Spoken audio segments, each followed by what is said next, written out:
dutegereje kuri aya mahugurwa nuko abantu bazahugurwa muri iyi minsi 5 ni kugira ngo bagire skills, bagire ubumenyi mu bijyanye no kwakira abaturage no kubaha serivisi nziza. Aba ni abantu bahura n'abaturage benshi umunsi ku wundi, n'abantu bakira amadosiye, n'abantu processing amadosiye.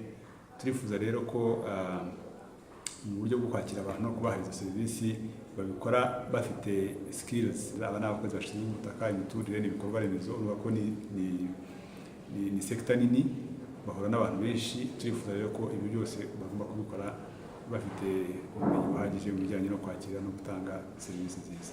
Iyo serivisi nziza ni muyitanga mukakira abaturage neza, mukegera abaturage, mukamenya ibibazo byabo ku buryo tuzizera yuko hari impinduka nziza turimo kubona.